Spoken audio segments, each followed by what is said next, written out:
When a truth buried inside an old mansion for over 30 years finally rises to the surface, it doesn't just uncover secrets, it awakens guilt, vengeance and voices long thought silent. The doors of Oakenhurst creaked open once more, and this time, the sound that came from within didn't belong to the living. A death, a will, and a face, one so familiar. Even death paused to remember it. Are you ready to hear the truth no one ever dared to tell? It was on a sharp-edged autumn morning, the kind where the cold air stirs secrets from the cobblestones and the skies hang low with sullen clouds. When I finally returned to London after 6 restless months in the vast wind-swept pampas of Argentina, the city embraced me like an old acquaintance, its grey skies, echoing footsteps on damp pavements, the clang of distant bells, all a melancholic balm to the raw silence of the South American plains I had left behind.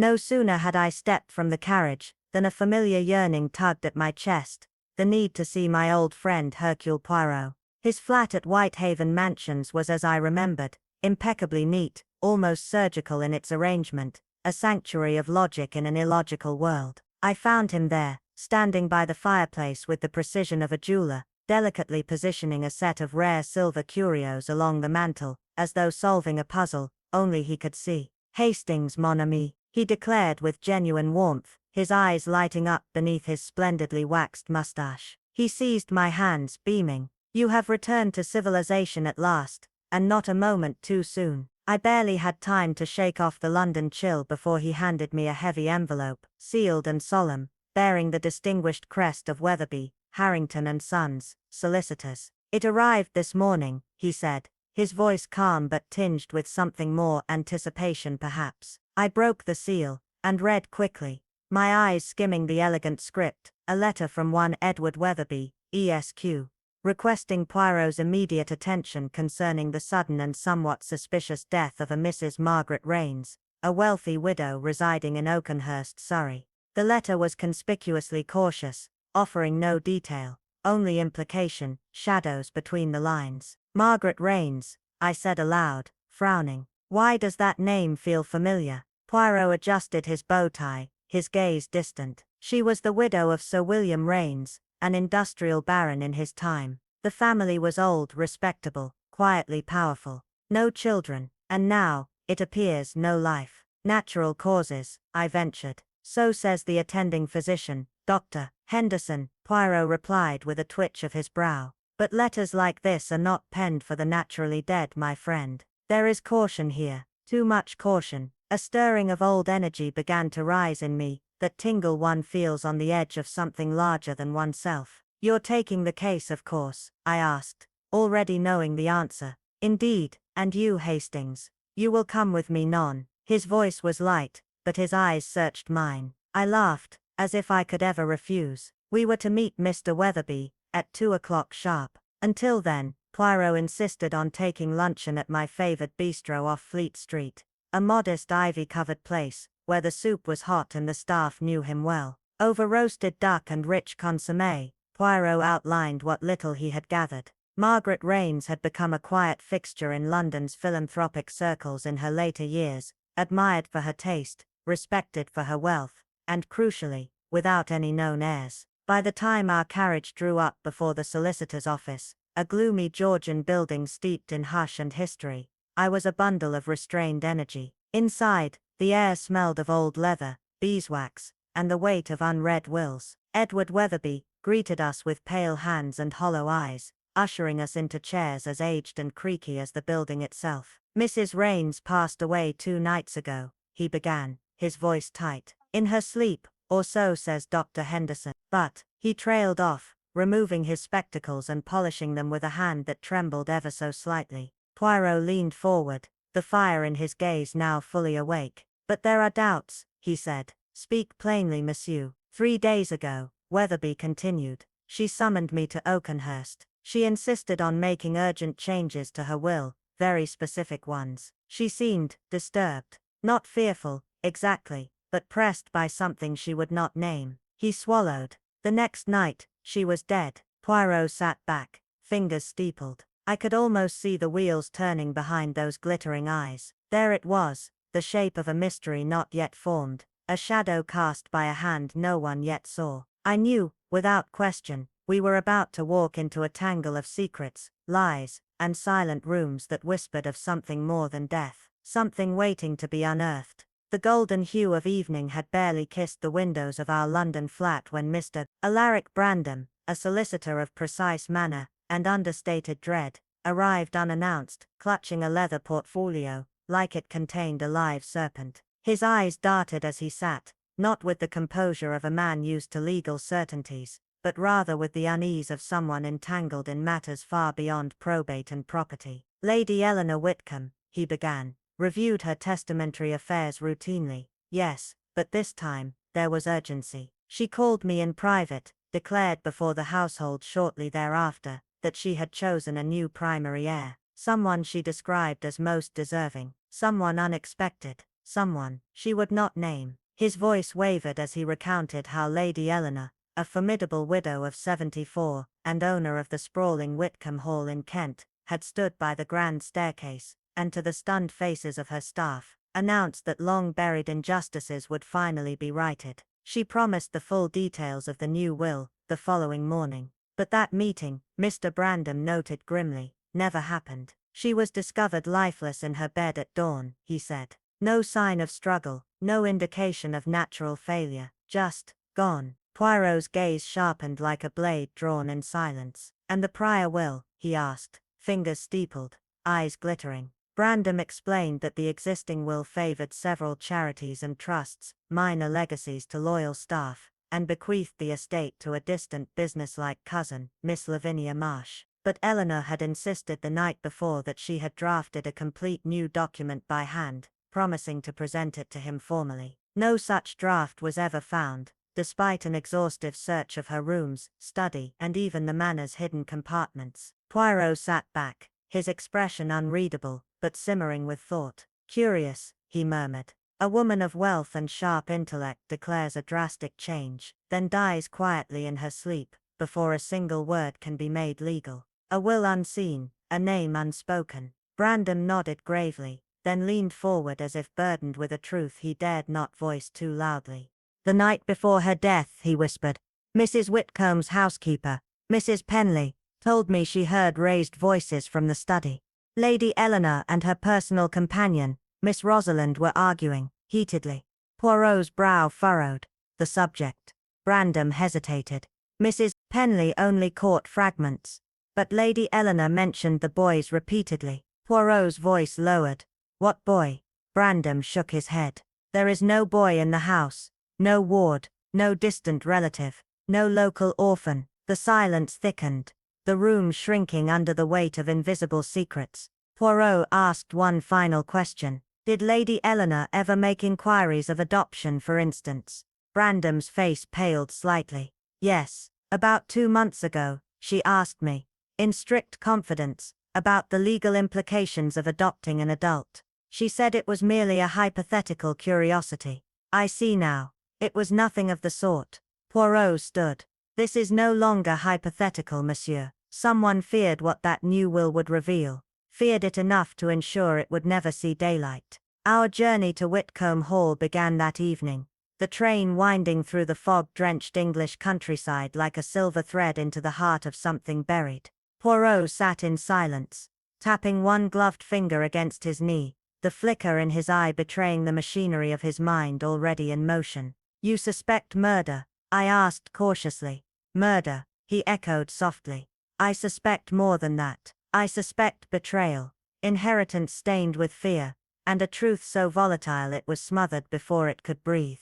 Outside, the green fields grew dark, shadows slipping across the hills like whispers with nowhere left to hide. Whitcomb Hall awaited, and with it, answers buried beneath wood-paneled silence, servants with secrets, and the chilling question that echoed through the chambers of that old house. Who was the heir Lady Eleanor died to protect, and who killed her to ensure they never received a single shilling? The estate loomed ahead like something torn from the pages of a forgotten history, its Queen Anne grandeur cloaked in age and ivy, the once bright red brick facade, now softened by decades of climbing vines that curled like secrets up to the second-floor windows, their green fingers reaching for the shadows within. As we approached, the final rays of the setting sun scattered across the countless panes of glass, casting fragmented reflections like watchful silent sentinels. A most striking residence, is it not, Hastings? Poirot murmured with his usual calm intensity, his eyes scanning the structure as if it might exhale a confession at any moment. Such homes, they are like sentient things. No, they remember everything. The quarrels, the whispers, the truths people think they've buried in the floorboards. I nodded, feeling a chill that had little to do with the cool spring air. The house exuded history, but not the comforting kind. This was history steeped in silence, grief, and tightly drawn curtains. A gaunt butler with a face carved from duty greeted us at the door.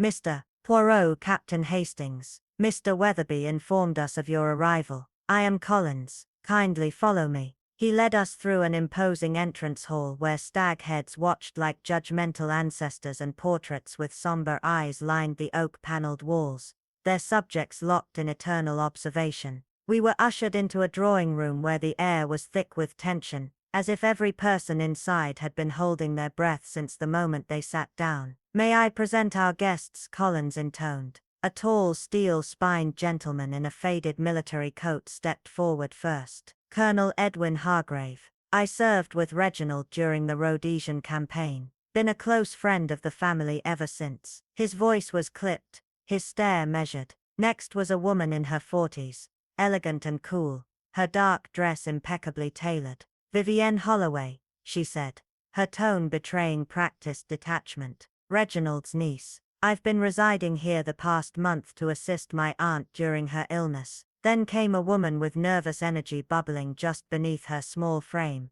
her eyes darting even as she tried to remain composed. I'm Miss Eliza Trent, companion to Mrs. Holloway, for 27 years. I stayed by her side until the very end. Her voice cracked slightly, and Poirot noted it, though said nothing. A heavy-set man with a silver moustache and a comforting presence introduced himself as Dr. Alcott, family physician. I saw Reginald's wife through her final days. Lastly, the housekeeper stepped forward, her hands folded tightly at her waist, her uniform crisp but her face weary. Mrs. Kettleworth, sir. I've run this house for 31 years. Poirot bowed politely, then said, it is always the great tragedy to be summoned where grief has made its home. And yet, grief does not always travel alone. Often it brings with it the unwelcome companions of suspicion and truth. Colonel Hargrave cleared his throat impatiently. If I may, I don't quite understand why a detective is needed.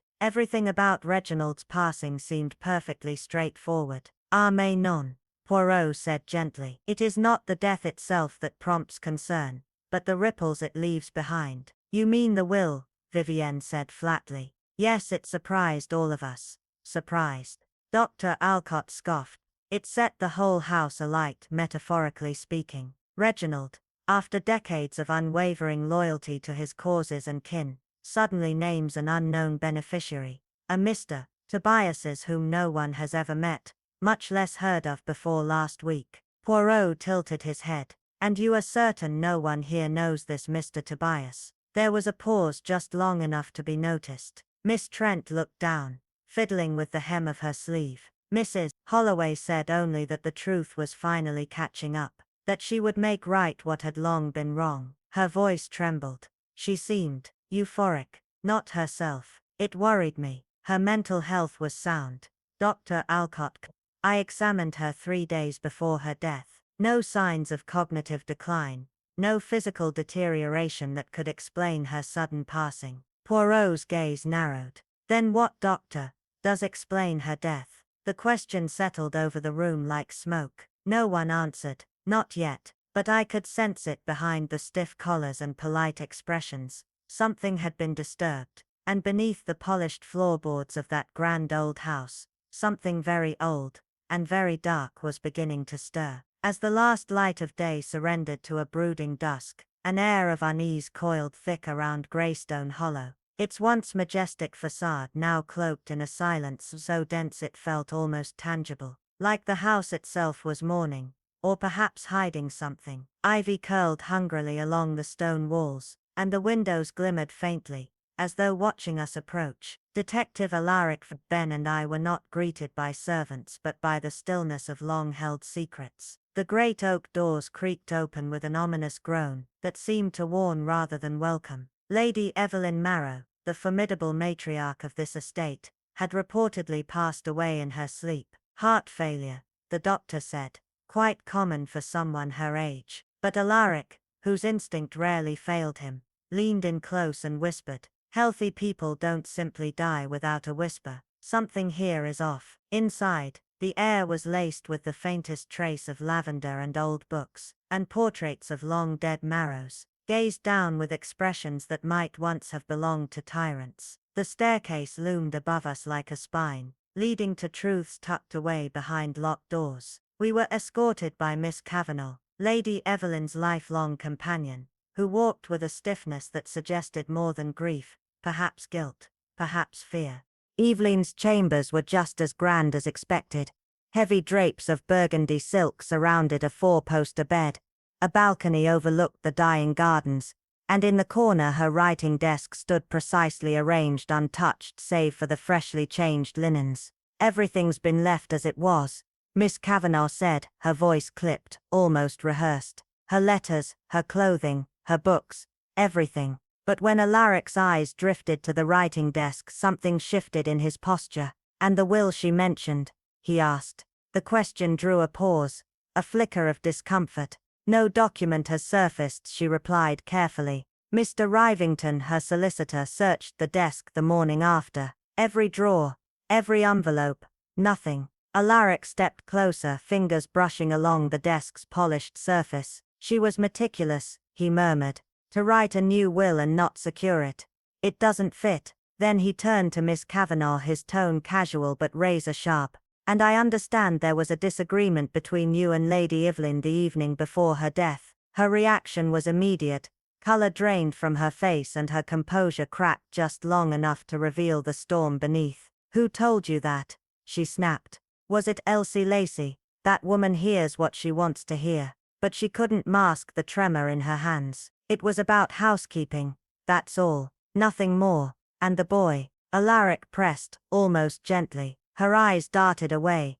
"I don't know what you mean." Before the silence could stretch, an urgent voice rang out from below. We hurried downstairs to find Mrs. Lacey gesturing anxiously toward the drawing room. "A gentleman's arrived, says he had an appointment with Lady Evelyn." He grew quite distressed when we told him. Inside the room, chaos hung in the air. A young man stood trembling, clutching a letter. His name was Elijah Hart, early 20s, sharply dressed but clearly shaken. Colonel Brannock had a firm grip on his arm, restraining more than just movement. "You can't just barge in here," the colonel barked. "I'm not barging in," the young man cried. "I have a letter. She wrote to me, said it was urgent, said she needed to speak with me today." The room fell silent. All eyes turned toward him. Alaric stepped forward, his expression unreadable. "May I see the letter?" he asked. Elijah handed it over. The envelope was embossed with the Marrow family crest, the handwriting unmistakably Evelyn's. The letter was brief, but its words held weight.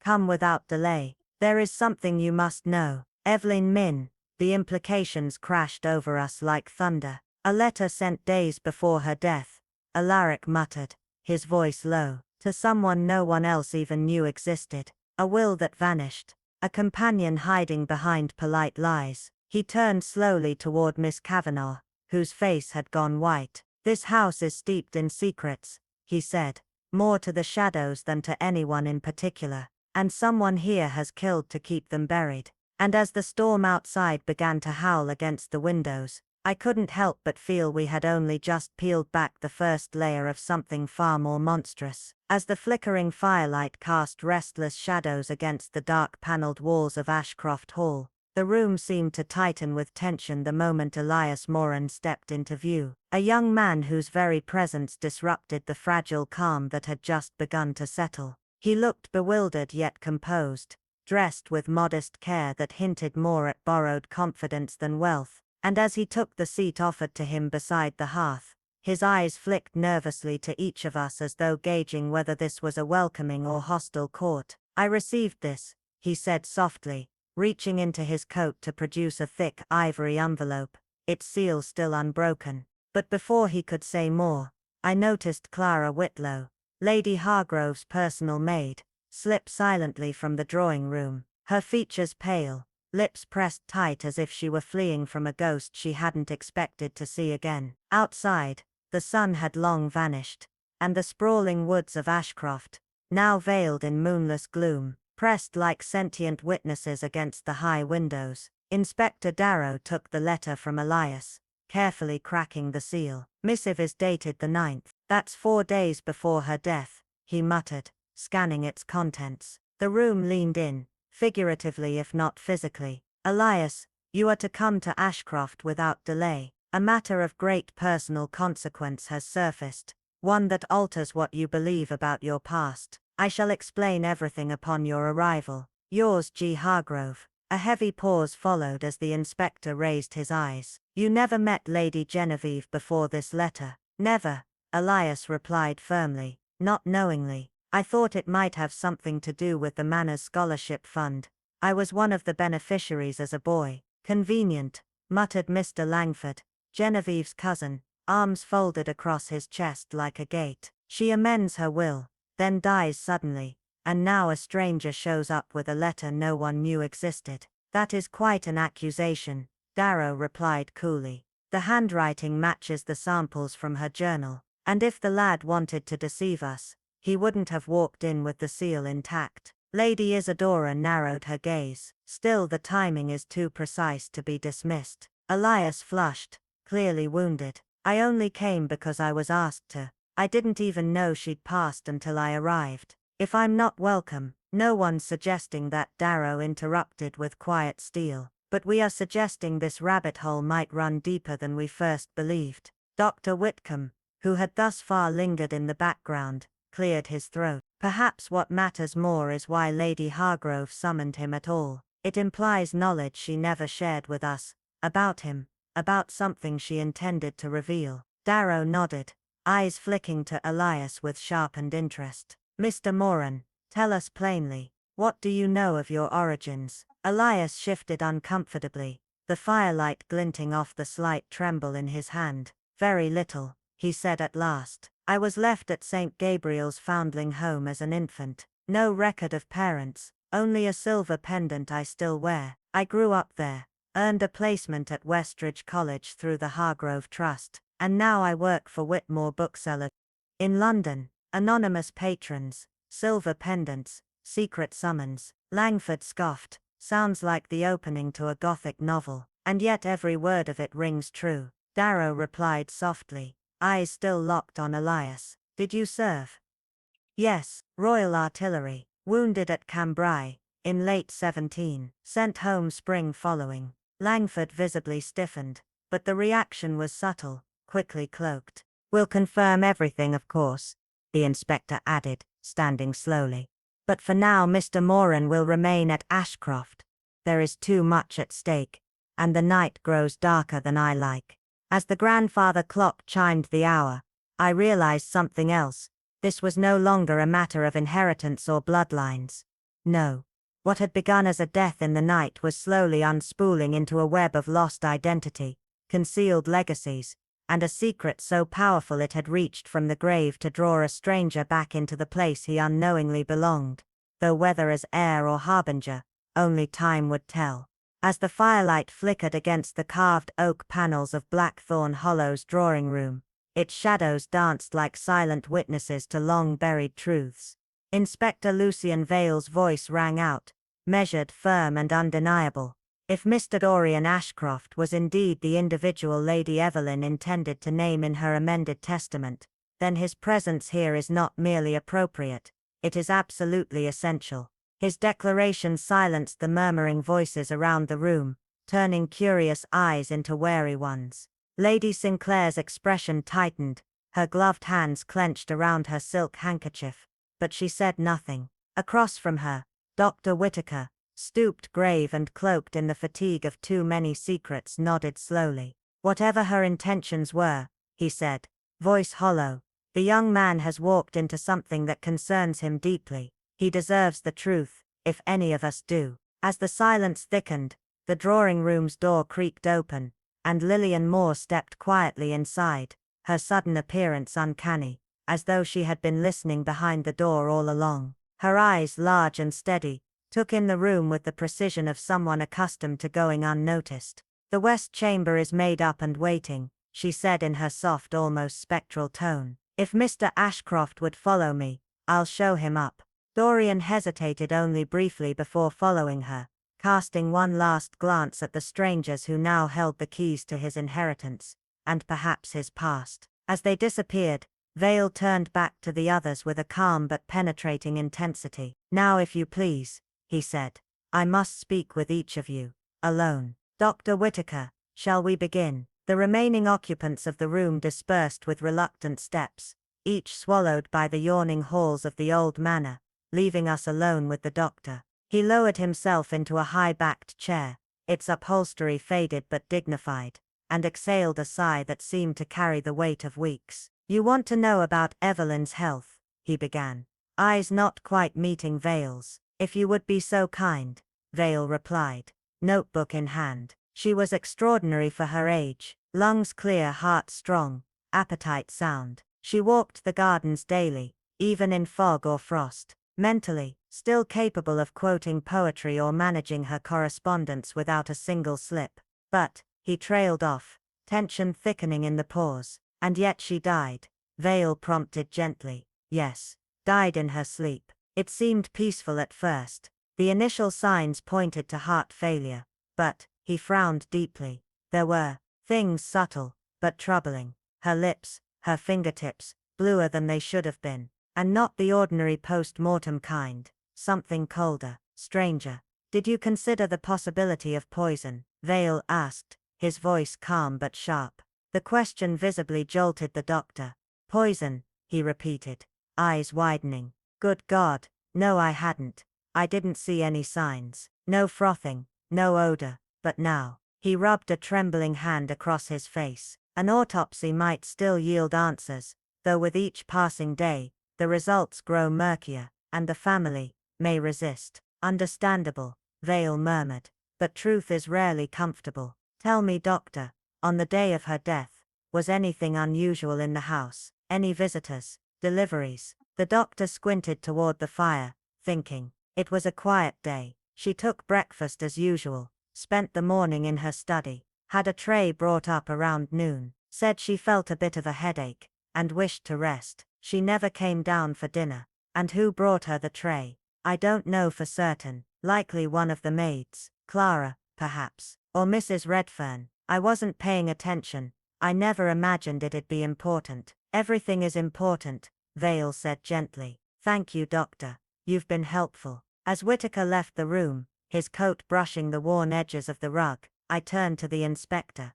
"Do you truly believe she was murdered?" "I believe this house is full of shadows, Hastings, and every shadow speaks." He walked toward the window, where the storm beyond now whispered against the leaded glass panes. "If Lady Evelyn made a new will, it is here, hidden, waiting. And whatever secrets she kept, someone had a reason to silence her before they could be revealed." "And this Ashcroft?" I asked. "Do you trust him?" Vale's eyes stayed on the darkness beyond the window. His confusion seemed real enough, but his connection to Lady Evelyn runs deeper than he realizes. Of that I have no doubt. Just then the door opened once more, and Lillian Moore reappeared, pausing at the threshold with a shadowy grace. "Mr. Ashcroft is settled in the West Chamber," she announced. "Dinner will be served in half an hour, if that suits." "Perfectly," Vale replied, then stepped forward, his gaze narrowing. "But before that, Miss Moore, I believe you and I must have a word, in private." For the first time, a flicker of hesitation crossed her face, so faint it might have been imagined. But to Vale, it was a crack in the mirror, and behind that crack, he suspected, was a truth darker than anyone had yet dared speak. Momentarily startled, yet swiftly composed, Miss Eloan Carroway offered a strained smile, her fingers trembling slightly as they adjusted the antique cameo brooch at her collar, an heirloom piece that seemed to weigh more than its gold and enamel ever could. "Of course," she said with brittle grace, voice barely above a whisper. "Shall we use the conservatory? It offers more privacy at this hour." As we followed her down the dimly lit corridor of Wraithmore House, the echo of our footsteps on the stone floor seemed to throb like a heartbeat through the silence. I noticed her rigid posture, the tautness in her shoulders, and the subtle but constant twitch in her left hand, signs of a woman haunted not by imagination, but by memory. Whatever Miss Carroway knew about Evangeline Meyer and the vanished heir, Nathaniel Thorne, it clearly gnawed at her from within, and I had no doubt that Inspector Alaric Wren intended to pry open that locked chamber of truth before the night reached its cold conclusion. Chapter 4.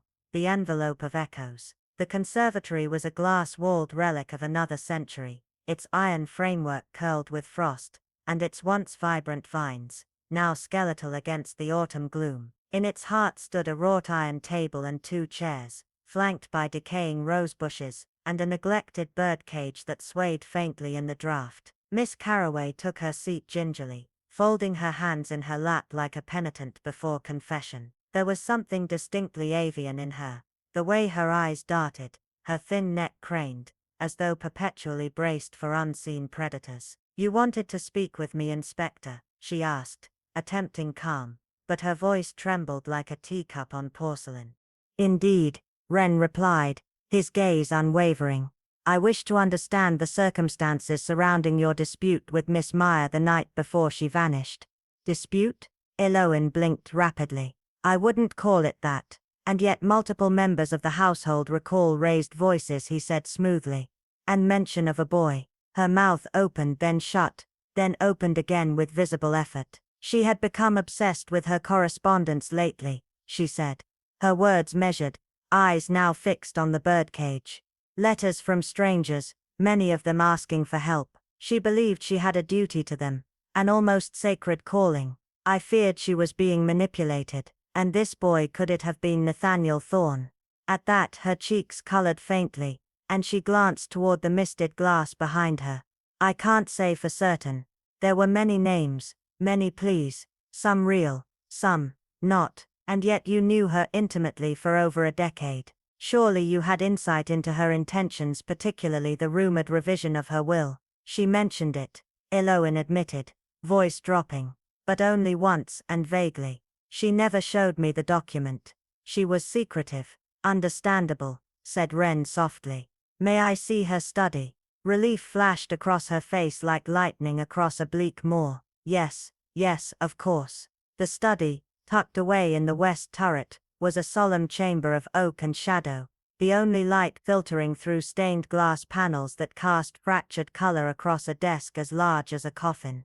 Every item, ink wells, correspondence trays, quill stands, was perfectly aligned. She was meticulous, Eloin offered quietly. Even her grief was filed away like paperwork. Wren approached the desk, eyes narrowing. "And these letters, have they been disturbed?" "Only by Mr. Lorne, the solicitor. He searched for the revised will, but he swore nothing was removed." Wren nodded, and began to sift through the letters, his fingers delicate as a pianist's. Business accounts, charity appeals, political invitations, nothing of note. "Until Miss Carroway?"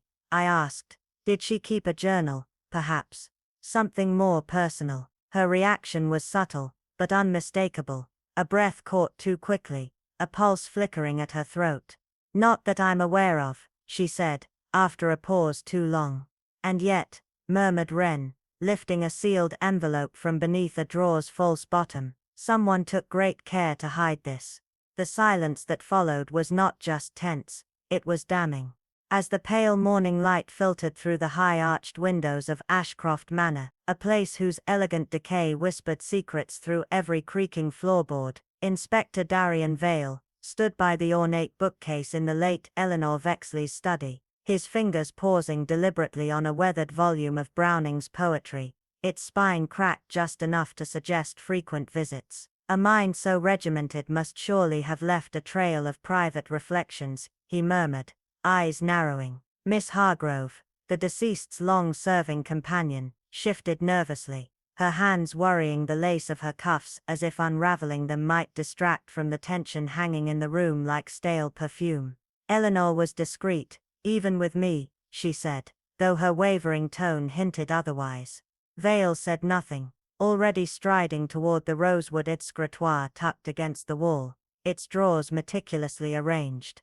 He leafed through folders marked with cryptic initials, legal drafts, foundation accounts, letters written in an assertive yet elegant hand, but no sign of a personal journal. Curious, he muttered, eyes flicking toward a porcelain box on the desk. This was not here during last night's search. Inside, he discovered a folded page bearing a single name, Mira Layton, beneath which was scrawled in trembling ink, "The truth lives in shadow." Without a word, Vale turned to Miss Hargrove, whose already ashen complexion blanched further. "Come," he said softly, "show me her bedchamber again." The room upstairs, illuminated now by daylight, felt eerily sterile, as if the presence of its late inhabitant had already been scrubbed away. Books stacked by the bedside spoke of restless nights, philosophy, history, but also volumes of old myths, and Vale's gaze lingered on one, a leather-bound retelling of Icarus, edges worn by use. He flipped through, revealing no annotations but stopping when a pressed flower fell out, an autumn crocus, a symbol of fatal secrets. "Did Lady Vexley ever speak of changing her will?" he asked, without looking up. "Only once," Miss Hargrove whispered. "3 days before her death," she said. "Blood is not the only bond," and left it at that. Moments later, they descended to the manor's lower wing, where the housekeeper led Vale to a secure alcove hidden behind a faded tapestry, a safe set into stone, its brass dial polished smooth. "Only Mr. Linton, the solicitor, has the combination," she said, but Vale had already stepped away, uninterested in brute facts when whispers offered more. The scent of cigar smoke drew him to the drawing room, where Major Godfrey Merrick stood by the hearth, polishing his monocle with the air of a man rehearsing indifference. "Inspector," he greeted coolly, "come to quiz the old guard." Vale smiled faintly. "Only curious, Major, about your thoughts on Lady Vexley's rather abrupt decision to alter her legacy." The monocle froze mid-polish. "She said she'd uncovered something, a shame in the bloodline, whatever that meant. Next day, she was found in her conservatory, stone dead with belladonna in her tea. You do the math." Vale didn't blink. "And do you believe it was coincidence?" Merrick's mouth twitched. "I believe in enemies you never see coming." Vale inclined his head, the corners of his mouth curving upward ever so slightly. He already knew, someone in this house feared the truth more than death itself. The game had begun. The late afternoon sun, dulled by a thick veil of overcast sky, slanted in broken shafts through the dust-streaked panes of the conservatory, illuminating the air with a faint golden haze as Detective Alaric Venn strode briskly beside me, his coat sweeping behind him like a shadow. The stillness of Wethercombe Manor had been shattered moments earlier by the sudden strangled cry of Mrs. Layton, her voice high, breathless with panic, as she burst through the glass doors, eyes wild with something close to terror. "Come quickly, Miss Porter, in the garden. Something's terribly wrong," she had gasped, then turned and darted back the way she came, her footsteps frantic on the tiled floor. We followed her into the fading world outside,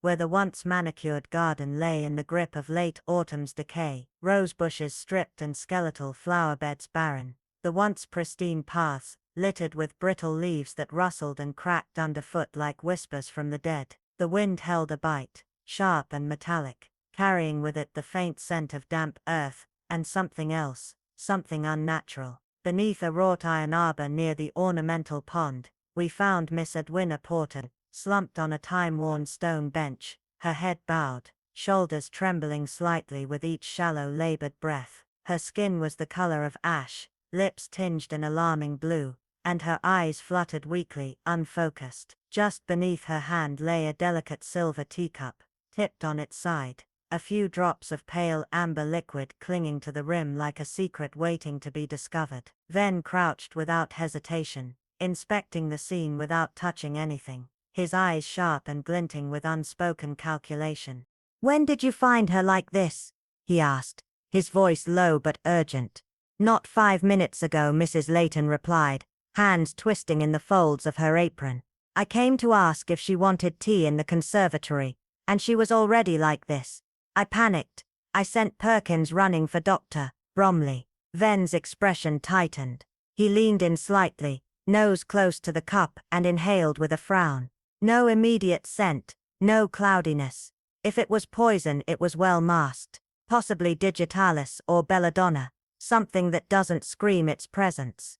His gaze lingered on Edwina's face. She drank it willingly. Whatever was in that cup, she didn't suspect it. He stood slowly, his eyes scanning the surroundings. The benches, the garden wall, the muddy footprints half concealed beneath the leaves. He was reading the scene as one might a book.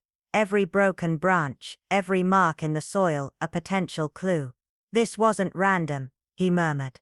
It's timed, precise. First Margaret's mysterious death, then the sudden appearance of this so-called Mr. Thomas, the talk of wills and adoption, and now, this. A shiver crawled up my spine.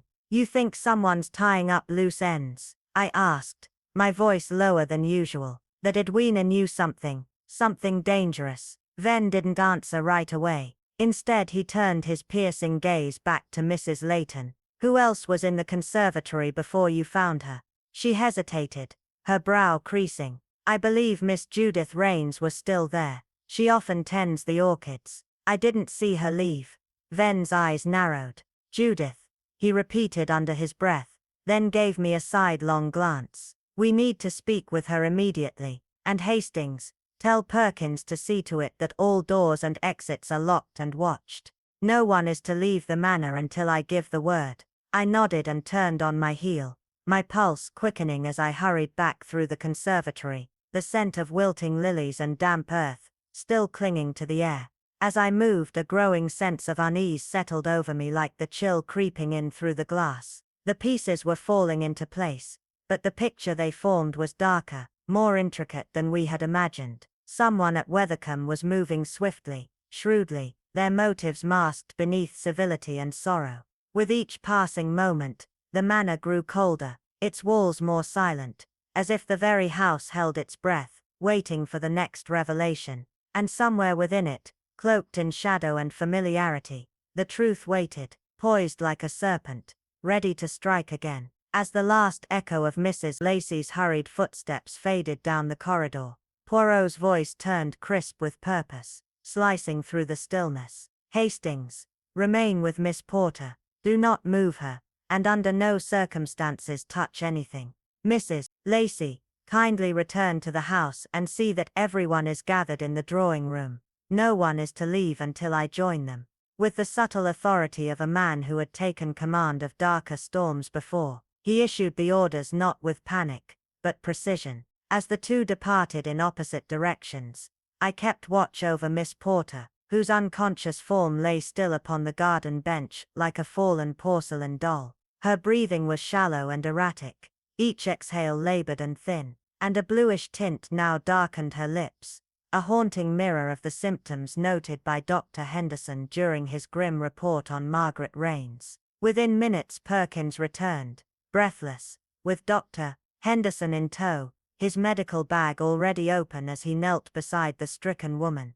Pulse is rapid, thready, pupils sluggish, respiration shallow, he murmured, then caught himself mid-sentence as his eyes flicked to Poirot, who had just arrived. Similar symptoms to Mrs. Raines, Poirot finished for him, his voice taut. Hastings, please assist the doctor in moving Miss Porter to her room. I shall stay and examine the scene. As we carefully lifted her frail frame, Poirot crouched low, producing his signature magnifying glass. With a delicacy that bordered on reverence, he examined the fallen teacup, then traced the damp earth around the bench, eyes narrowing as he plucked something minute, a pale speck of residue perhaps, between his fingers, tucking it into a handkerchief with methodical care. Once Miss Porter had been settled upstairs, and Henderson remained at her side, Poirot and I proceeded to the drawing room, where a hushed tension hovered like mist. The household sat rigid, eyes wide with unease. What's happened to Miss Porter? Barked Colonel Burrows, the first to break the silence. Mrs. Lacey says she's taken ill. Most gravely, Poirot replied, scanning each face as though already weighing their souls. Dr. Henderson is with her. It is too early to say whether she will recover. Poison, gasped Judith Raines, her tone laced more with intrigue than fear. Who was the last person to see her? The room faltered, and then Thomas Grant spoke, almost too quickly. I did. She passed me in the corridor, said she needed air, and was heading to the conservatory. That must have been 3:15. Did she seem distressed? Poirot pressed. Not exactly, Grant hedged.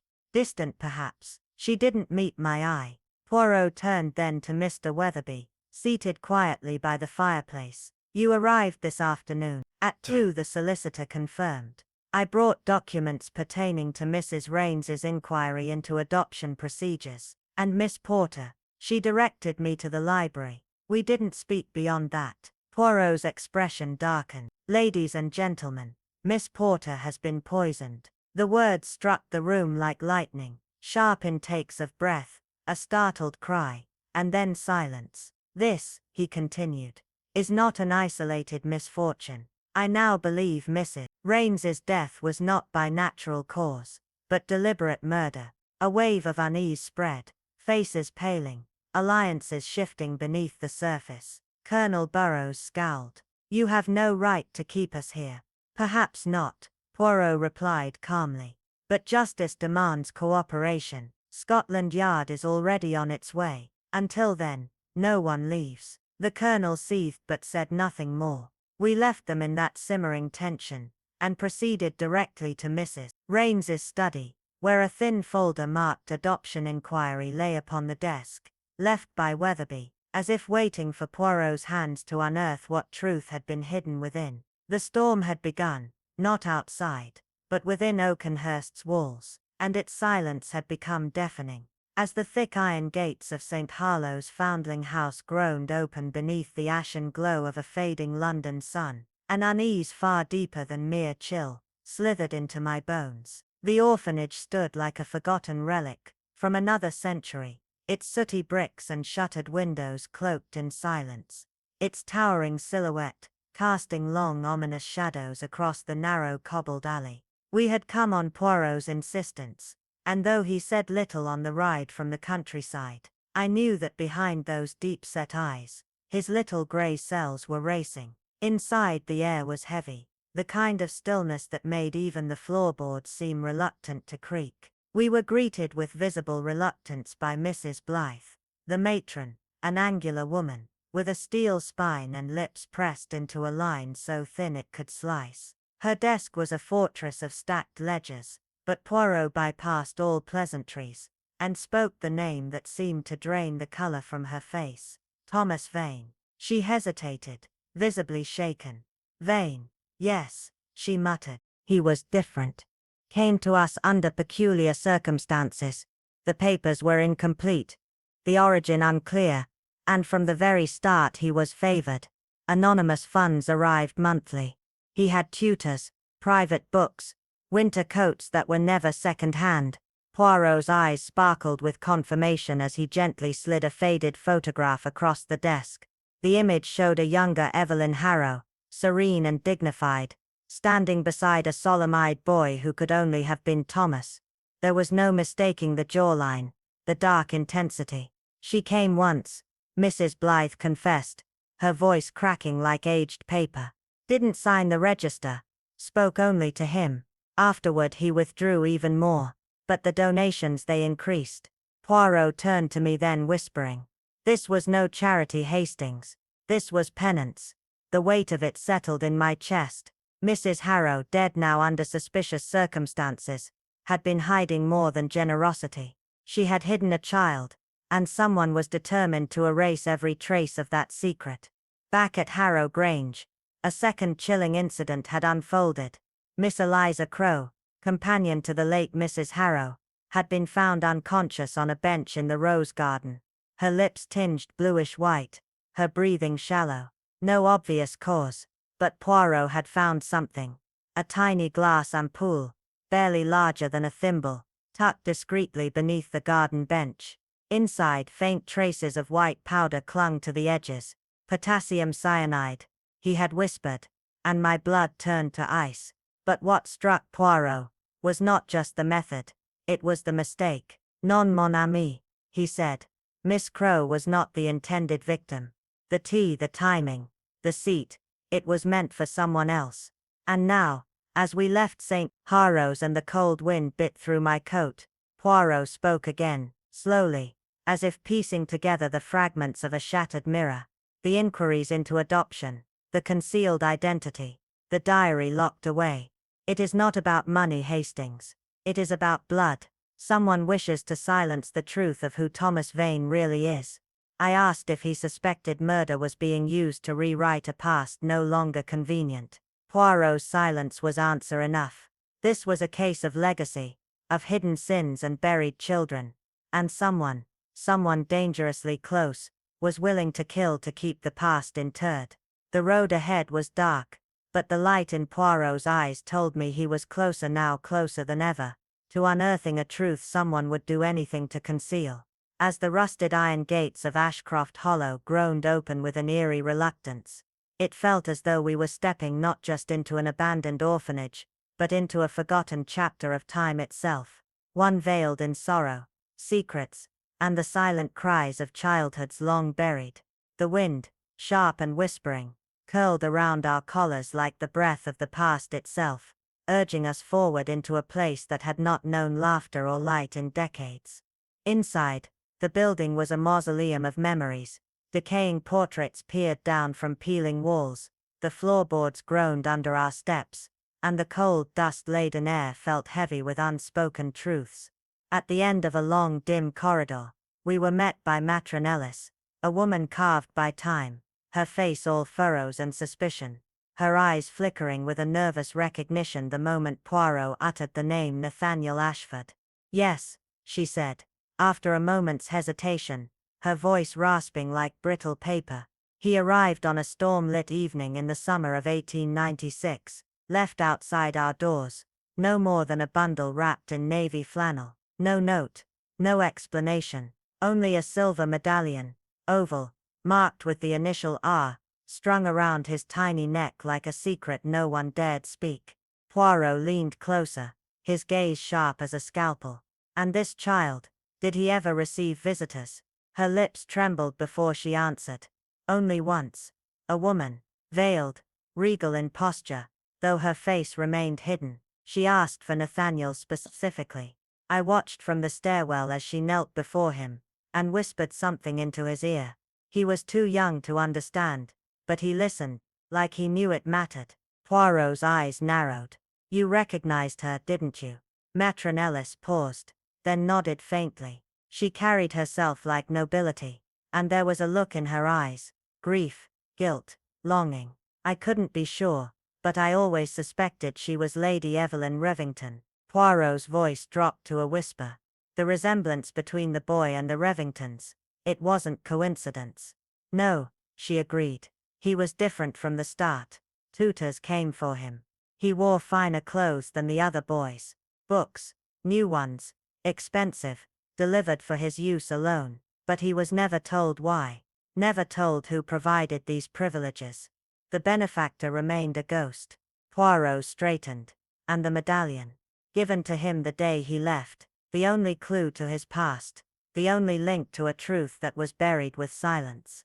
Hours later, back at Greystone Manor, night had deepened, curling around the estate like a predator waiting to pounce. The manor, once grand, now felt like a stage set for revelation and reckoning. Inside, the air was tense, brittle. Poirot was immediately ushered in by Perkins, whose usual composure was cracked with worry. "Miss Denham is stable," he reported softly. "But she has not spoken. Dr. Willis fears she is too frightened, or perhaps too wise to say what she knows." In the drawing room, the household had gathered as if summoned by some invisible hand. Colonel Armitage strode back and forth before the fire like a restless sentinel. Clara Revington sat upright, her knuckles white against the upholstery. Nathaniel, pale and rigid, stood by the hearth, his eyes locked on the flames as though they might burn the truth out of him. Mrs. Hargrove lingered in the doorway, her eyes darting like a frightened bird. Poirot's voice cut through the silence like a blade. "Two poisonings, one fatal. One barely survived. These were not accidents. They were silences, Forced, calculated, cruel. And they point to one undeniable truth: someone in this house would kill to protect the past. Clara gasped. Armitage turned red with fury. This is outrageous, he barked. Poirot ignored him, turning his full attention to Nathaniel. You were not just a child in need. You were protected, hidden, chosen. Lady Evelyn did not merely fund your upbringing. She shielded you from a scandal that would have shaken the very foundations of her name. Nathaniel's voice broke. I don't understand. I was told nothing. We thought the books, the tutors, they were anonymous gifts. Poirot stepped closer. No gift is given without intent. And yours came with a price. The truth of your birth concealed, the shadow of your bloodline buried. He turned to the butler. Mr. Hargrove, please. The diary, locked in Lady Evelyn's safe. Bring it. It contains the answers that have eluded us. The name of Nathaniel's father, perhaps, and the motive for the death of Lady Evelyn herself.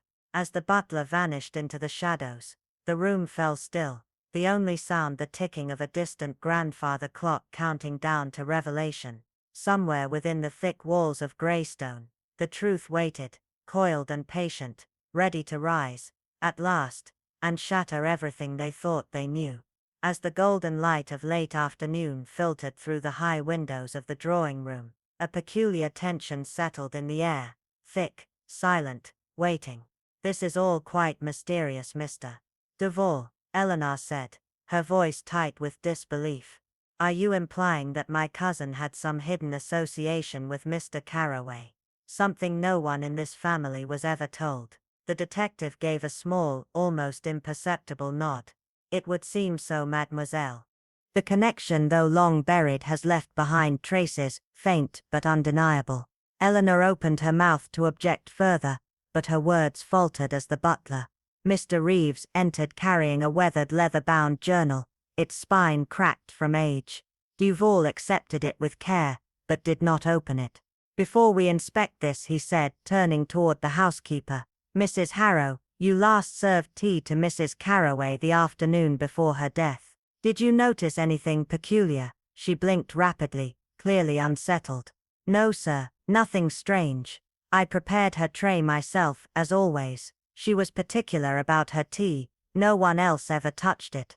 And who was near the tea before it left the kitchen? Duval pressed. Well, no one really. I carried the tray up myself, straight from the scullery. It never left my hands. Very well, Duval murmured, his eyes narrowing. And today who made tea for Miss Layton? Mrs. Harrow's brow furrowed. No one, sir. I was on my way to ask if she wanted any when I found her, unconscious near the lily pond. Duval's eyes lit with cold fire. Then she received it from another source. Or perhaps her would-be killer offered it. The room stilled as he opened the journal and leafed through several pages in silence. Claiborne, he said suddenly, please inspect behind the 4th volume of Shelley's collected works in the East Study. I believe something waits for us there. Confused but obedient, I left at once. The poetry collection was easy to find, and tucked behind the 4th book, as Duval had somehow anticipated, was a sealed envelope, heavy with folded sheets. I returned and placed it in his hands. As I suspected, Duval said softly, Mrs. Carroway mentioned in her diary a mistrust of her safe and a preference for hiding important papers among her books. He delicately opened the envelope and unfolded the pages inside, skimming quickly. His expression sharpened. This is the missing testament. A collective gasp rippled through the room. And, asked Major Statham impatiently, it's vastly different from her prior will. The majority of her estate, including Moorhaven Hall, is left not to family, but to Mr. Elias Carroway. Elias, who had remained silent till now, collapsed into the nearest armchair, eyes wide with disbelief. But why? He stammered. She hardly knew me. On the contrary, said Duval gently, she knew you very well, or rather she knew who you truly were. He glanced again at the journal. Here she writes of a grievous wrong and a secret she carried for decades. A secret? Eleanor scoffed. That's ridiculous. My cousin wouldn't entrust her legacy to a stranger. Duval faced Elias. Mr. Carraway, did you ever receive a silver pendant from the orphanage where you were left as a child? Elias hesitated, then nodded. Yes, I still wear it. It was the only thing I had. May I see it?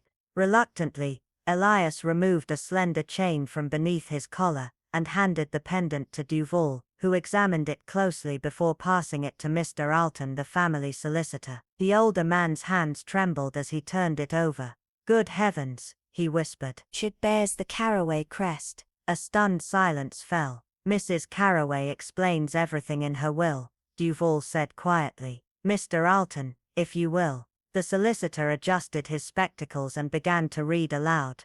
To Elias Carraway, son of my late brother-in-law Victor, whom I lost to silence and shame, I bequeath Moorhaven and the greater portion of my fortune. Though he was hidden from the family, I have watched him grow from afar, and now I make right what was once concealed. The room was frozen, the truth crashing over them like a tidal wave, leaving only echoes of forgotten sins and a legacy no one had expected. The candle-lit dining hall of Ashcroft Manor pulsed with a taut, invisible tension that made every clink of cutlery sound like a gunshot. Just hours earlier, Thomas Merrow had learned the impossible, that he was not the orphaned ward of St. Bridget's, but the lost son of Lord Alaric Merrow, presumed drowned decades ago in a boating accident that had claimed his mother's life. Unbeknownst to the family, a reclusive maid had confessed on her deathbed that a fisherman had pulled the infant from the wreckage, leaving him anonymously at the orphanage to avoid suspicion. Lady Isadora,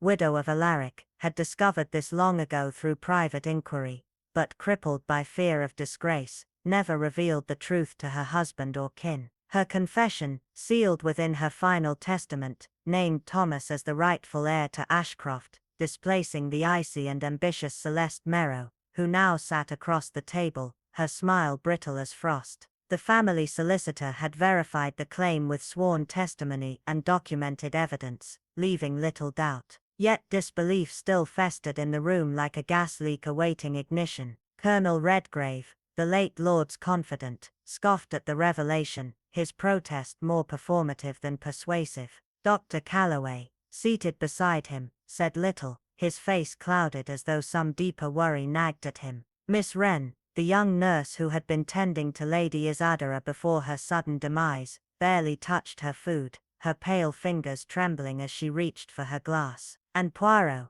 yes Poirot, invited under the guise of an old friend, but clearly playing a deeper game, remained silent, his hawk-like eyes darting from face to face, measuring reactions like weights on a scale. It was only as the pheasant was served, rich with wine-soaked herbs, that he spoke, his voice smooth and unhurried. Doctor, in your professional judgment, what substance might induce symptoms of breathlessness, blue-tinged lips and collapse within moments? The table froze. Dr. Calloway blinked, surprised. Cyanide, perhaps, or a derivative. The onset you describe is swift and brutal. Poirot nodded thoughtfully, swirling the wine in his glass without drinking. Not easily acquired, unless one knows precisely where to look, or whom to ask. Celeste's fork dropped with a metallic chime. The silence that followed was electric. Poirot's eyes glinted, and he leaned back with an air of satisfaction, as though a trap had been set and now all that remained was for someone, perhaps even that very night, to step into it. A heavy silence settled over the grand dining hall, broken only by the faint ticking of the ancient grandfather clock and the occasional crackle of the fireplace, its flames casting flickering shadows across the stern faces gathered for the evening's wine. Detective Renaud, ever composed, swirled the dark red liquid in his glass with a slow, almost meditative grace, his eyes fixed on the reflection dancing within. It's peculiar, he murmured, voice silky and calm, how certain compounds, either photographic in nature or horticultural in origin, can be obtained by anyone with the right inclination and access. The remark hung in the air like smoke, drawing a sharp glance from Major Harland, whose grip on his napkin visibly tightened. "And what exactly are you suggesting, Renaud?" he demanded, his tone defensive yet tinged with unease. Renaud offered a faint, unreadable smile, his eyes never leaving the glass. "Merely observing, Major. In cases of murder, every shadow must be explored. even those in a dark room. A beat passed before Harland grunted reluctantly. Yes, I'm an amateur photographer, but I'm not the only one. Miss Winterfield, quiet little thing. She was obsessed with the craft in her younger days, converted her attic into a full-fledged darkroom back when ambition still burned in her eyes. Renaud raised an eyebrow, his interest clearly piqued. How unexpected. One doesn't imagine a reserved companion harboring such fire. She wasn't always like this, Harland muttered. Used to talk of photographing revolutions traveling to distant lands. Then something clipped her wings.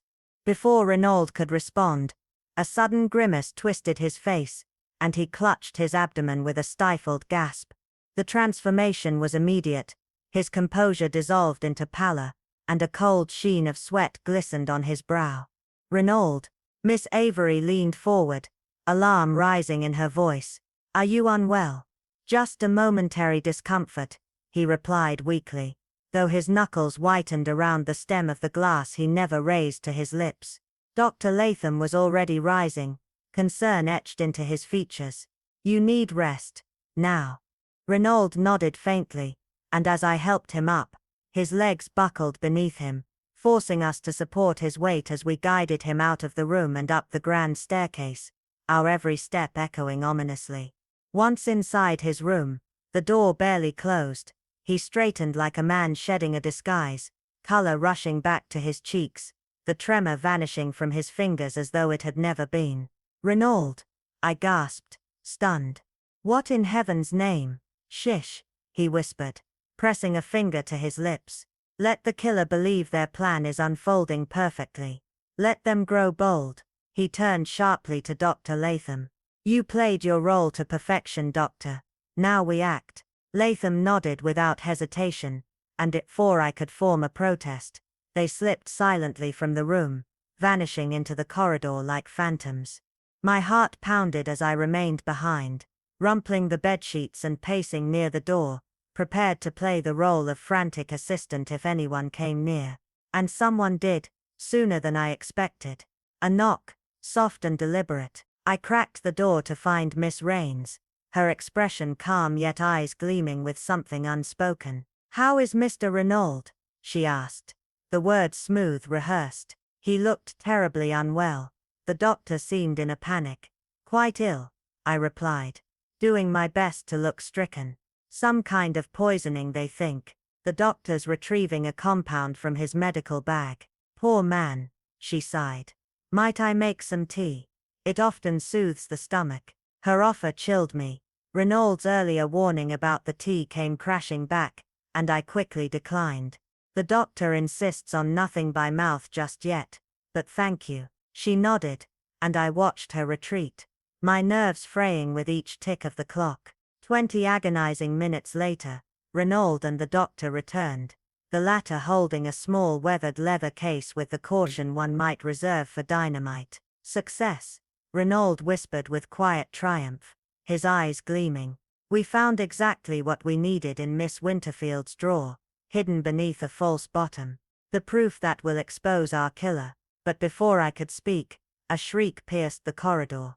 She's gone. Miss Winterfield is gone. It was Lady Ashcombe, her voice panicked and echoing through the upper floors. We rushed out to find her trembling at the threshold of Winterfield's room, the door flung wide, the window open to the chill night air. Harland emerged from his room, confusion scrawled across his face, while Raines and Weatherby gathered silently behind us. The bed was untouched, the wardrobe ajar. Miss Winterfield had vanished into the darkness, and in that breathless moment it was clear. Someone had known we were closing in, and now the hunter and hunted had reversed roles. The game had escalated, and the most dangerous chapter had just begun. As the uneasy silence of Oakenhurst Hall deepened into something more sinister, Mrs. Lacey's trembling voice shattered the stillness. She's gone. Miss Reeve is gone. I spun around, disbelief tightening in my chest. Gone, I echoed, and she nodded, pale as the moonlight that bled through the lace curtains. I checked her room. The bed was cold. Poirot, no longer pretending illness, stood up with a sharpness that startled everyone. She cannot have gone far. Not in her condition. We search now. Orders flew like sparks.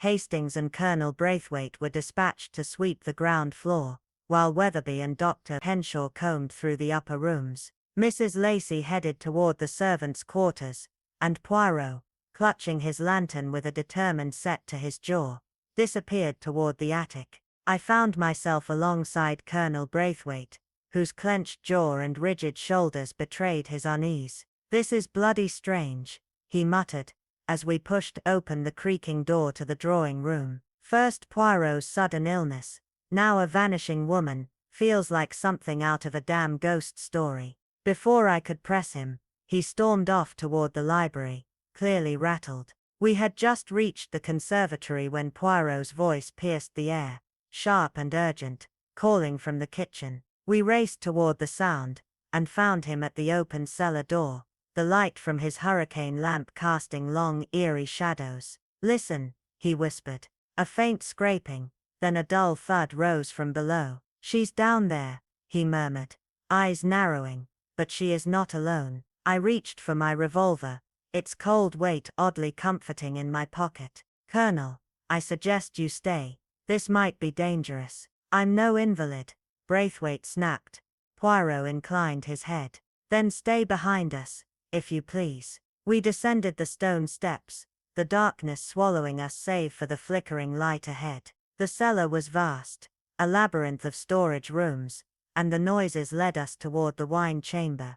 There, in the wavering light, a figure knelt beside a prone body. "That's far enough," Poirot called. The figure slowly rose, turning. "Miss Reeve." No, her face was familiar. Yes, but not hers. "Miss Reeve," I stammered, only for Poirot to step forward, eyes sharp. "An old trick," he said coldly. "Switch identities, exploit the confusion. But I found the evidence in your quarters, mademoiselle." At his words, the woman on the floor stirred, and in the lamplight, we saw her face. Miss Lydia Ainsworth, bound and gagged with linen strips. My breath caught.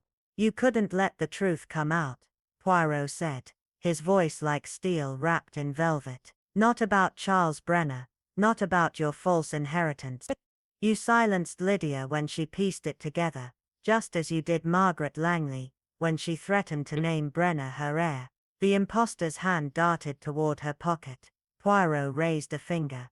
"I would not." Captain Hastings shoots straight, and I suspect the colonel's reflexes remain excellent. Her hand withdrew, empty. "You understand nothing," she hissed. "On the contrary," Poirot said gently, "I understand everything." The flickering lamplight painted her face with shadows, as the enormity of her deceit lay exposed. 20 years of false loyalty, a trail of hidden motives and cold manipulation, until all that remained was silence, heavy and accusing, in the depths of Oakenhurst Hall. As the dying light of evening filtered through the tall latticed windows of Blackthorn Manor, a heavy silence cloaked the drawing room, every corner steeped in the golden hue of the setting sun, which only deepened the shadows, and the sense of unease rippling through those assembled. Outside, the wind stirred the ivy against the stone walls like restless whispers, but inside, not even breath disturbed the air. At the request of Inspector Adrian Marlowe, the guests had been summoned one final time. Major Alden Rowe, Lady Cassandra Thorne, Reverend Miles Hargrove, Dr. Vivian North, and a pale, visibly shaken Celeste Ward. In the far corner, Isadora Langley sat isolated, her hands manacled, guarded by a silent constable. She had been taken into custody, following the grisly discovery in the hidden chamber below the estate. Yet not a word had been pried from her lips since. Now as Inspector Marlowe stepped forward, his lean frame cast tall by the fire's flickering light, all eyes turned to him, the air tightening with anticipation. "You are all wondering," he began, his voice calm, deliberate, "what drove a trusted member of this household to commit not one but 2 calculated murders, crimes wrapped in silence, buried beneath decades of lies." A shiver passed through Celeste as Marlowe's gaze swept across the room. "The truth," he continued, "is older than any of us expected. The deaths of Sir Godfrey Thorne and his sister Beatrice were not accidents, nor were they unrelated. They were staged, expertly by someone who had everything to gain, and everything to lose should the past emerge. He paused, eyes narrowing at Isidora. 31 years ago, a fire destroyed the west wing of Blackthorn, claiming the lives of the family's long-disgraced heir, Lucian Thorne, and a young maid, his lover. Or so it was believed. A gasp rose from Lady Cassandra. Marlowe pressed on. But Lucian survived. He vanished, wounded and bitter, taking with him a child born in secret, the product of a scandal that could have ruined the Thorne name. He turned then, slowly, to Dr. North. You, Vivian, were the one who first noticed discrepancies in the estate's medical records. The prescriptions, the blood types, all buried beneath clever forgeries. The doctor gave a barely perceptible nod. Isidora Langley, Marlowe said, was no orphaned governess. She was Lucian Thorne's daughter, raised in exile, trained to infiltrate, and carefully, methodically, planted back in this house to reclaim what she believed was stolen. The estate, the legacy, the revenge. Isidora's expression tightened, jaw clenched. When Sir Godfrey began suspecting her identity, she poisoned his wine with aconite. And when Beatrice uncovered an old letter proving Lucian's survival, she was silenced with the same cold efficiency. A stunned silence followed, the fire cracking like a distant echo of the past. Marlowe stepped closer to the hearth. She almost succeeded. But it was pride that betrayed her. Her insistence on overseeing the library renovation led us to the hidden chamber, where the original family ledger, her father's escaped journal, and the missing heirloom necklace were concealed. The very evidence that unraveled it all. At last, Isidora spoke, her voice low, bitter. They took everything from him. I only gave it back. Marlowe studied her, then turned to the room. Vengeance disguised as loyalty, a ghost raised in shadows. But truth, like the past, has a way of resurfacing, especially in a house that never forgets. The wind outside howled louder, and in the heavy hush that followed, the story of Blackthorn closed its final chilling chapter. For over 30 bitter, silent years, Eliza Trent, once merely the unnoticed governess in the Grand Whitmore estate, had hidden behind a mask of unwavering loyalty, her every smile concealing the fire of a betrayal she'd never truly survived. It had begun the day her cousin, Lydia Whitmore, broke a sacred promise, the promise that Eliza, orphaned and dependent, would be cared for, included, cherished. But then came the wealthy, dashing Philip Whitmore and the birth of their son Daniel, and just like that, Eliza was relegated to the margins, her presence tolerated only for the sake of appearances. When the estate's west wing mysteriously caught fire one stormy evening, and both Lydia and Philip perished in the flames, Eliza watched with grim satisfaction, believing the child had burned with them. The path to the Whitmore fortune, she thought, was finally hers. But fate is rarely so compliant. A decade later, she overheard a hushed conversation between Millicent Whitmore and a solicitor. Daniel had lived, saved and raised under another name, Nathan Cole. And so Eliza began again, burying her wrath beneath years of servitude, attending to Millicent's every whim with precision and care, gradually becoming her most trusted companion. Her plan was simple: wait until the old woman died naturally, and with Daniel still missing, the estate would fall to her. But destiny intervened once more. Millicent, frail but mentally sharp, discovered Nathan's whereabouts and prepared to alter her will. Eliza, cornered, desperate, turned to subtle murder, poison brewed from the volatile chemicals of antique photography equipment, administered slowly, imperceptibly, in the old woman's nightly tonic. When Claire Whitmore, young, inquisitive, and far too clever, found an old letter hidden in Millicent's study, linking Nathan to the Whitmores, she too became a threat. Eliza struck again, first with laced tea by the greenhouse pond, then by attempting to stage her hanging as a suicide, when the first dose failed. But Claire survived, and suspicion grew. Eliza's silence during the confrontation was chilling, her eyes fixed on some distant memory, until at last, she broke, when confronted with the locket, still engraved, "To Eliza, with love, Lydia, and the vial bearing her prints. She promised me, Eliza hissed, her voice trembling with rage, promised I'd be provided for, but then that child came,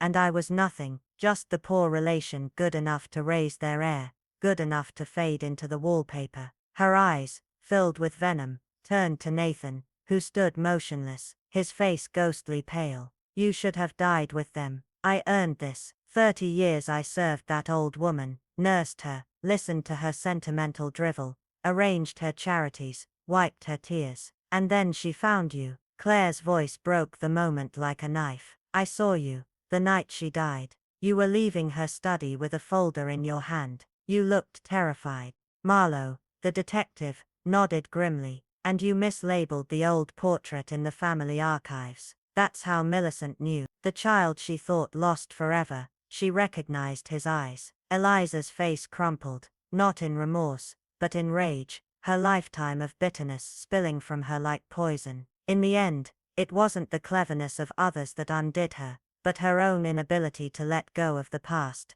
The very emotion she believed made her strong, became the thread that unraveled everything. The Whitmore fortune would never be hers, only her legacy as the woman who waited too long, planned too deeply, and lost everything in a single fatal miscalculation. As the wind whispered through the crumbling hedges of Blackmore Grange, a truth buried beneath decades of lies finally clawed its way to the surface. To the truth, Jonathan Cray murmured, his voice barely more than a breath as he stared at the crest etched into the ancient medallion worn by Inspector Duval. The inspector nodded gravely. It was Evelyn Mercer posing all these years as the estate's housekeeper who first suspected your connection. She spotted the medallion in a commemorative article last year, a piece on forgotten war heroes. That insignia, Duval said, tapping the silver emblem, belongs to the Ashcombe line, a family presumed extinguished when their only heir drowned in a shipwreck as a baby. Evelyn had recognized it instantly, her late husband's bloodline, and began piecing together a puzzle hidden in half-truths, hushed whispers and yellowed letters long forgotten in the attic of this cursed house. She saved the article, Duval continued, tucked it behind a false panel in her dresser. That's where I found it, alongside a letter addressed to you, Jonathan, written by your birth mother just before the fire. A gasp escaped the lips of those gathered in the drawing room, where shadows lengthened like grasping fingers across the floor. That letter led us to the old chapel ruins, the inspector added, where we uncovered the remains of the real Thomas Ashcombe, murdered the very night of the fire, switched with another child. You, Jonathan, were hidden away for your safety, raised under a false name by a caretaker who disappeared soon after. Across the room, the woman known as Agatha Bloom sat in stunned silence, her expression cracking like porcelain. The facade had held for decades, but no longer. I knew, she whispered finally, voice stripped of pretense. The inheritance, the estate, it should have been mine. My brother promised me everything before that child was born. Her eyes burned with fury, then faded into resignation as the constable stepped forward. You have his eyes, she said quietly, looking at Jonathan. Edward's eyes. I should have known the moment I saw you standing there. As they led her away, a stillness swept the room. Jonathan turned to the portrait above the mantel, an oil depiction of the Ashcombe heirloom tree, with one branch conspicuously broken. What now? He asked hoarsely. Now, said Duval, slipping on his gloves, the Ashcombe legacy is restored. Blackmore is yours, with all its burdens and secrets. Outside, twilight bathed the estate in gold and ash, and from the window, I watched Jonathan step onto the threshold of a fate he never sought but had always been destined for. Later that evening, as the last embers of the hearth flickered out and we prepared to leave, I found Duval staring out at the moonlit grounds, his voice low and thoughtful. A fitting end, wouldn't you say? He mused. Fitting, yes, I replied, but how terribly tragic. All those years wasted, built on a lie. He sighed, eyes still distant. So often the true crime is not the act itself, but the life surrendered to pursuing it. And yet, even in darkness the truth has a way of finding the light. As we drove away, the manor loomed behind us, stoic and silent once more, but not untouched.